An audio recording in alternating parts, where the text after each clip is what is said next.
दोस्तों आज हम बात करेंगे नरेटिव कंपोजिशन की। देखो नाम से पता लग रहा है कि यहाँ पर आप नरेट करोगे। क्या नरेट करोगे? आप नरेट करोगे अपने एक्सपीरियंसेस को, अपने एक्सपीरियंसेस बताओगे। और यहाँ पर ना आपकी इमेजिनेशन बहुत ज़्यादा काम आएगी, क्योंकि जो एक्सपीरियंसेस आपसे पूछे जाएंगे वो तो आपको होंगे नहीं। तो आप इमेजिनेशन करोगे, इमेजिन कर करके अपनी कहानी बनाओगे। मान लो फॉर एग्जाम्पल आपसे पूछा गया, हैव यू एवर सैड और done something that change the life of another person. या फिर आपसे पूछा गया, imagine that you have change your school recently. Imagine करने के लिए कह रहा है कि आपने हाल फिलहाल में अपना स्कूल चेंज करा है। Narrate your experiences on your first day in the new school. How did you feel at the end of the day. अब देखो नरेटिव ऐसे आपका 3 जगह के ऊपर डिवाइड रहेगा।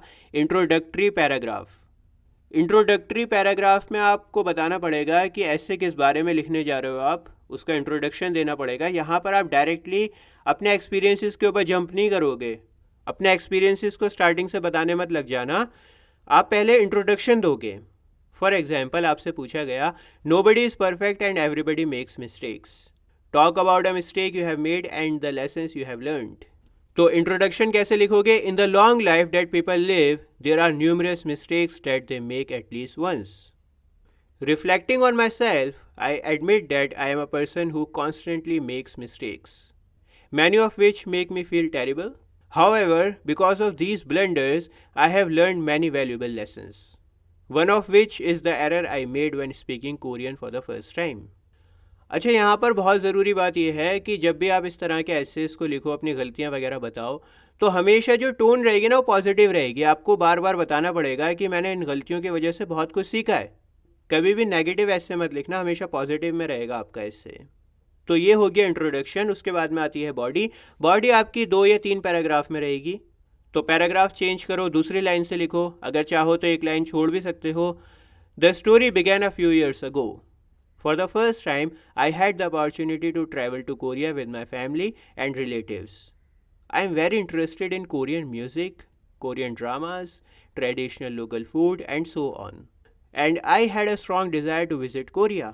To make the vacation even better, I had been studying Korean for months before the trip began. And I had only studied a few sentences to the basics like small talk or exchanging pleasantries. However, rather than being confident, I overestimated my ability. The problem was that trying to speak Korean was so nerve-wracking, I couldn't get the words out. इसके बाद में आप paragraph change करोगे और body भी जब लिखोगे ना 2 या 3 पैराग्राफ में, तो जो पहला पैराग्राफ होगा उसमें आप अपनी गलती का इंट्रोडक्शन दोगे कि किस तरह से वो गलती होनी स्टार्ट हुई।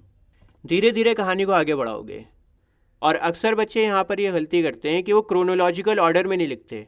लिखते रहेंगे, दूसरे या तीसरे पैराग्राफ में कुछ उन्हें याद आएगा और जो चीज़ उन्हें इंट्रोडक्शन में लिखनी थी वो तीसरे चौथे पैराग्राफ में लिख देते हैं।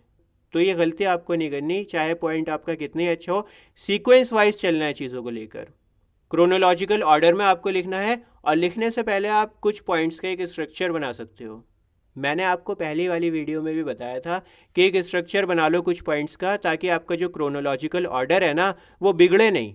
जो बात आपको बॉडी में लिखनी है वो बॉडी में ही लिखो, बॉडी के जो सेकंड पैराग्राफ में लिखनी है वो सेकंड पैराग्राफ में ही लिखो। अब आएगा second paragraph. The incident occurred when I got lost on my way to a hotel and needed to ask for assistance in Korean. I imagine that this problem would be simple and that I could handle it. Nonetheless, I was so nervous in front of the large crowd of locals that I forgot what I was going to say. Although locals appeared to be attempting to guide me in the right direction, I misunderstood their words and spoke out of turn. However, they recognized the issue and used non-verbal communication and gestures to alleviate my anxiety. Thanks to their assistance, I was able to find my way and reduce my fear of speaking a foreign language for the first time. अब देखो examiner आपकी कहानी जज नहीं कर रहा है कि आपने कितनी बढ़िया कहानी लिखी है, वो जज कर रहा है आपकी वोकैबुलरी, वो जज कर रहा है कि आपने टेंसेस का कैसे इस्तेमाल करा है। पास्ट टेंस को मास्टर करके जाना नरेटिव कंपोजिशन अगर कर रहे हो तो, क्योंकि सारी बात यहाँ पे पास्ट में चलती है। आप नरेट कर रहे हो अपने एक्सपीरियंसेस को, तो पास्ट में ही तो करोगे। और आखिर में जब कॉन्क्लूड करोगे तो बहुत ज़रूरी है कि पॉजिटिव कॉन्क्लूजन दो। आप बताओगे कि इन गलतियों की वजह से आप और ज़्यादा स्मार्ट हुए, आपने बहुत कुछ सीखा, इन गलतियों ने आपको सुधारा। तो पैराग्राफ चेंज करो और लिखो, Following my memorable trip to Korea, I became even more determined to study Korean thoroughly, so that the next time I can visit Korea, I can hold a conversation with others and speak spontaneously. चलो एक question और देखते हैं, बहुत अच्छी तरह से समझते हैं इसको. Think of a time when you found yourself in an embarrassing situation. Narrate how you got into that situation, how you dealt with it, and the lesson you learned from it. दोस्तों, अगर आप इस question को ध्यान से पढ़ोगे तो इसका जो आंसर है ना, वो 4 जगह के ऊपर डिवाइडेड रहेगा. पहले पार्ट में तो इंट्रोडक्शन आएगा, मैंने आपको बताया था. दूसरे पार्ट में लिखने स्टार्ट करोगे narrate how you got into that situation. उसके बाद में आपने डील कैसे करा, और आखिर में आपको बताना पड़ेगा कि कौन सा लेसन है जो आपने उस सिचुएशन से सीखा. किस तरह से लिखना स्टार्ट करोगे, मैंने आपको बताया कि सबसे पहले इंट्रोडक्शन आएगा. Start with a short background. इस तरह से बताओ कि हर किसी की ज़िंदगी में एम्बैरेसिंग मोमेंट्स तो आते ही हैं, कौन सी बड़ी बात है इसमें.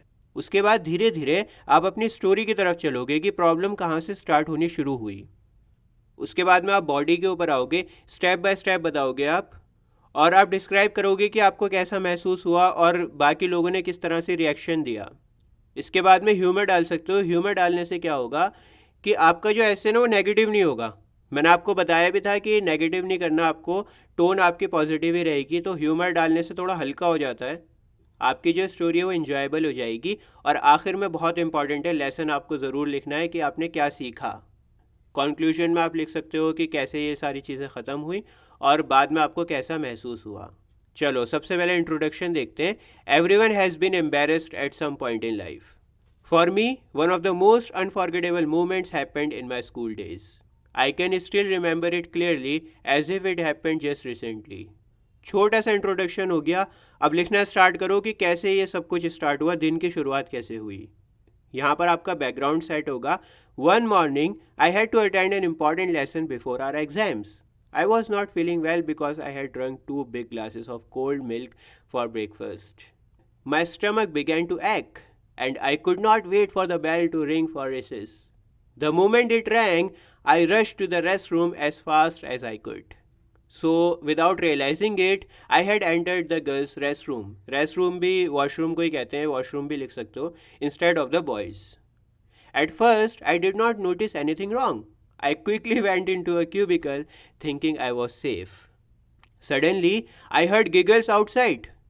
The sound grew louder and I wondered why so many people were laughing. When I came out, I froze in horror. I saw the signboard clearly. It was the girls' toilet. My face turned red like a tomato. News of my mistake spread around the school quickly. Everyone seemed to be laughing at me. At first, I wanted to hide forever. But then I remembered what my mother said. If you can't beat them, join them. So instead of crying or running away, I started laughing at myself too. I joined in the laughter and said, "This will always remind me to look at the signboard first." To my surprise, everyone stopped teasing me so much and started laughing along with me. यहाँ तक आपने अपनी पूरी कहानी सुना दी कि आपने क्या गलती करी, क्या रिएक्शन आया लोगों का. अब नेक्स्ट पैराग्राफ से आपको बताना शुरू करना पड़ेगा आखिर में कि आपने इस गलती से क्या सीखा. पैराग्राफ चेंज करो और लिखो, that day I learn something important. Embarrassing moments can happen to anyone. The best way to deal with them is not to feel sad but to smile and laugh at yourself. It helps you stay confident and happy. It was truly an eye opening experience. I realize that when you bring laughter and joy to people, you are spreading sunshine in their lives. And as someone once said, those who bring sunshine to the lives of others cannot keep it from themselves. आखिर में coat है, ज़रूरी नहीं है कि coat डालो. अगर आपको कोई कोट याद है तो बहुत अच्छी बात है. अगर नहीं भी याद तो कोई स्ट्रेस लेने की ज़रूरत नहीं है, अलग से याद करने की ज़रूरत नहीं है. और आपको नाम नहीं पता तो आप लिख सकते हो as someone once said. अपनी खुद की कोटेशन भी बना सकते हो, लिख सकते हो as someone once said और अपना खुद का कोट डाल दो. या फिर सिंपल रखो, इसको रिप्लेस कर देते हैं, इस तरह से लिख सकते हो आप. It was a truly unforgettable experience. I realized that instead of feeling embarrassed for long, it is better to accept your mistake and take it lightly. That way, people laugh with you and not at you. This incident taught me to be confident and not let small mistakes upset me.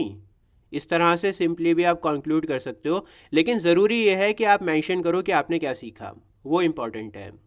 देखो, मैंने आपको बताया था कि narrative composition में सबसे ज़्यादा ज़रूरी है पास्ट टेंस.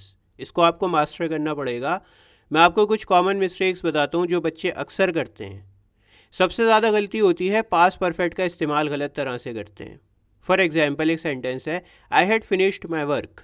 अब आप कहोगे कि सर सेंटेंस तो सही है, क्या गलत है इसमें?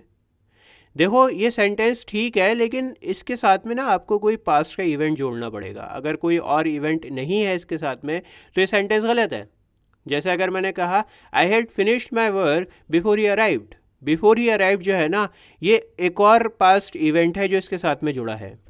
जैसे फॉर एग्जाम्पल आपने कहा शी हैड ईटन डिनर। अब ये सेंटेंस ना इनकम्प्लीट है, आपको दूसरा एक्शन दिखाना पड़ेगा इसके साथ में। अगर आपका सेंटेंस है she had eaten dinner when I called her, तब तो ये ठीक है, लेकिन खाली आपने लिख दिया शी हैड ईटन डिनर तो गलत हो जाएगा। आप सिंपली लिख सकते हो शी एट डिनर।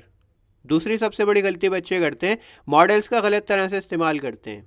मॉडल्स जब भी आप पास्ट टेंस में इस्तेमाल करोगे तो हैव लिखोगे, उसके बाद में वर्ब की थर्ड फॉर्म आएगी। जैसे एक सेंटेंस है he must went home early, ये सेंटेंस गलत हो जाएगा। अगर आपको सही तरह से लिखना है तो आपको लिखना पड़ेगा he must have gone home early.